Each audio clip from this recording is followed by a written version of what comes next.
हमारे सहयोगी विवेक लगातार हमारे साथ बने हुए। विवेक, जिस तरीके से हम देख रहे हैं जेपीसी की जो रिपोर्ट है राज्यसभा में टेबल की जाती है, लेकिन मल्लिकार्जुन खड़गे कहते हैं कि कुछ जगह पर, कुछ पॉइंट्स पर असहमति हमारे द्वारा यानी कि विपक्ष के द्वारा दिखाई गई है, उस पर पुनर्विचार की जरूरत है।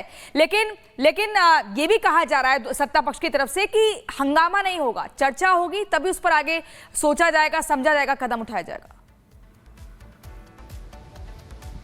एक बात तो तय है कि मल्लिकार्जुन खड़गे कम से कम इतना मान रहे हैं कि जिन पर अत्याचार हो रहा है या फिर जो वंचित हैं उन्हें कुछ बेहतर दिलाने के लिए इसे लाया जाना चाहिए। संशोधन की बात, रिवीजन की बात या फिर ये सभापति से कहना कि भाई आप इसको अभी वापस ले लीजिए, इसमें जीत और हार की बात वो महसूस कर पा रहे हैं। लेकिन इसके अंदर क्या है, मजमून क्या है, क्या बदलाव है, क्या संशोधन है और किस तरीके से इसे संशोधित किया गया है, यह देखना बेहद अहम होगा। यहां पर सदन की कार्रवाई विपक्ष जो है वो सिर्फ विरोध के लिए अगर विरोध करे वो अलग बात है, लेकिन जो काम की बात है वो ये है कि जो इसमें बदलाव किए गए हैं, जो संशोधन किए गए हैं, उन संशोधनों को देखना होगा कि जहां जहां संशोधन की जरूरत पड़ी, आप देखिए उनको किनका फायदा होने वाला है। ठीक है, राजनीति सभी कर रहे हैं, लेकिन यहां पर यह देखना होगा कि जो संशोधन के दायरे में आ रहे हैं, जो वंचित हैं, जिन्हें जरूरत है इस पारदर्शिता की, जिन्हें जरूरत है कि भाई एक ऐसी प्लेन सरफेस पर ये बातें हों, तो उन्हें तो भाई इंतजार है इस बात का कि सामने हो, सभी लोग पन्ने पढ़े और उसके बाद सब लोग अपनी बात कहते हैं। लेकिन जेपीसी अध्यक्ष ने इसकी तुलना बराबर कह रहे हैं कि जेपीसी अध्यक्ष ने पुरजोर तरीके से कहा कि कई ऐसे बिल हैं जिनका पहले विरोध हुआ लेकिन बाद में लोगों ने माना। एक खास वर्ग है जो कि इसे अपनाएगा और बहुत अच्छे तरीके से जो ड्राफ्ट किया गया है, बहुत अच्छे तरीके से बनाया गया है। जहां बदलाव की जरूरत पड़ी सबकी सहमति से इसे स्टेबल पर लाया गया। लेकिन अगर नेता विपक्ष अगर यह कह रहे हैं कि नहीं, इसमें अमेंडमेंट की जो जरूरत है, एक बार फिर इसे वापस ले लीजिए, तो यहां पर एक सवाल जरूर खड़ा होता है कि आखिर क्यों जिन लोगों को इंतजार है कि आज पेश होना है, पन्ने पढ़े जाएंगे, सभी को इसकी जानकारी होगी, जो बदलाव होंगे सबके हितों में होंगे और खासकर जिनके लिए आप मांग रहे हैं उन्हीं के लिए तो ये प्रस्ताव सामने लाया गया। बोल रहे थे सदन के अंदर तो उन्हें बहुत शांति से सुना गया, लेकिन जब यही विपक्ष से रवैया रखने की एक तरीके से कोशिश की जाती है कि वो भी इसी तरीके का व्यवहार रखे, तो वो असफल हो जाते हैं। और दूसरी तरफ मल्लिकार्जुन खड़गे ने कितनी बड़ी बात कह दी, वो कह रहे हैं कि ये रिपोर्ट फर्जी है, हम फर्जी रिपोर्ट को स्वीकार नहीं करेंगे। एक जेपीसी की रिपोर्ट जिसके लिए आपने मांग की कि जेपीसी का गठन किया जाए वक्फ बिल के लिए और फिर उसके बाद इसको टेबल किया जाए, और उस बिल को ही फर्जी कह देना, उस रिपोर्ट को ही फर्जी कह देना, क्या सही है?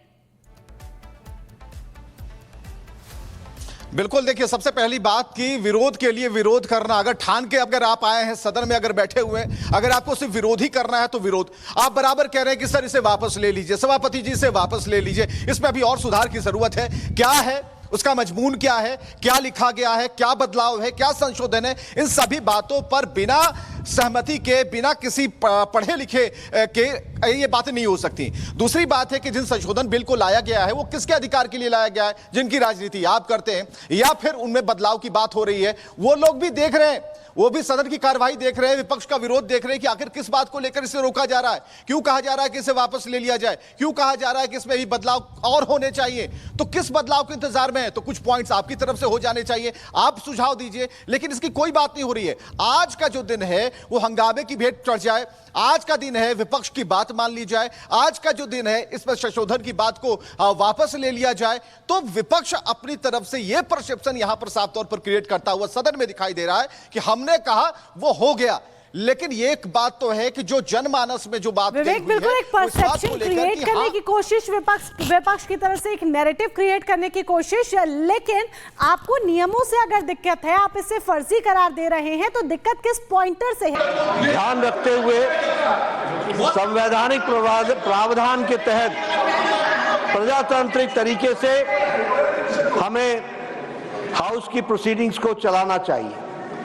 मुझे दुख है ये बताते हुए और खेद है कि आपके बारंबार रिक्वेस्ट के बाद, in spite of your repeated request that the house should come to order so that at least राष्ट्रपति जी, महामहिम राष्ट्रपति द्रौपदी मुर्मू जी की मैसेज, संदेश, वह इस हाउस को सही वातावरण में यहां पर आप उसको रख सकें। लेकिन विपक्ष ने जिस तरीके की भूमिका अदा की है वो बहुत ही गैर जिम्मेदाराना है।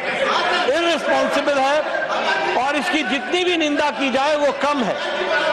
मैं ऑन रिकॉर्ड लाना चाहता हूं कि राष्ट्रपति महोदया, the first citizen of the country, जब वो उनका मैसेज पढ़ा जाए तो हाउस ऑर्डर में होना चाहिए था, जो नहीं है। यह बहुत ही दुर्भाग्यपूर्ण है और इसकी हाउस निंदा करती है, यह मैं जरूर कहना चाहूंगा।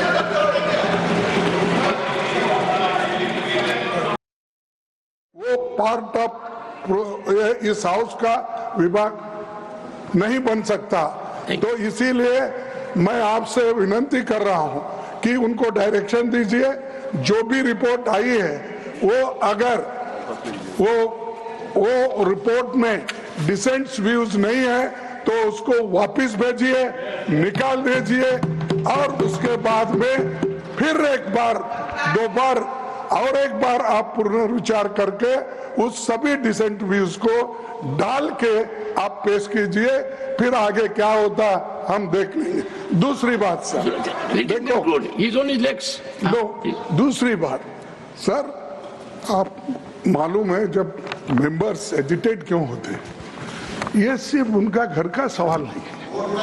मैं अरे तो बहुत कोर्ट को बहुत करते, बैठो को बहुत कोर्ट वाले हैं। देखिए सर, मैं ये किसी इंडिविजुअल का सवाल नहीं, वो मेंबर्स जो आके एजिटेट कर रहे हैं तो कई अपने लिए नहीं, पूरे समाज के लिए जिनके ऊपर अन्याय हो रहा है, उस अन्याय के खिलाफ वो प्रोजेक्ट कर रहे हैं। और इससे देश के लिए भी ठीक है, क्योंकि we wanted a united all inclusive growth और पीसफुल रहना कंट्री, ये सभी हम चाहते हैं और उसके लिए हम मदद भी कर रहे हैं आपको।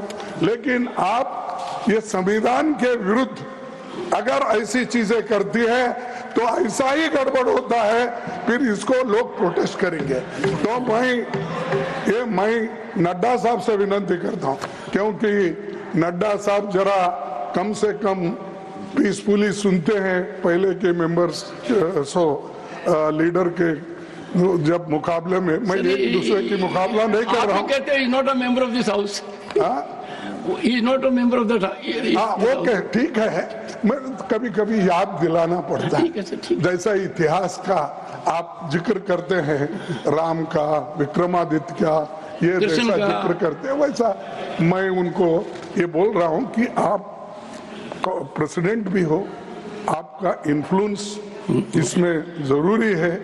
आप इसको विड्रॉ करने के लिए, और इसको अनकॉन्स्टिट्यूशनल है, इसीलिए जेपीसी को फिर से आप भेजिए और इसको आप प्लेस करने के लिए। सर, आप रिफ्यूज कर सकते हैं, कितने गवर्नर बिल्स रिफ्यूज करके वापस भेजे हैं। हर स्टेट में सर गवर्नर छोटे छोटे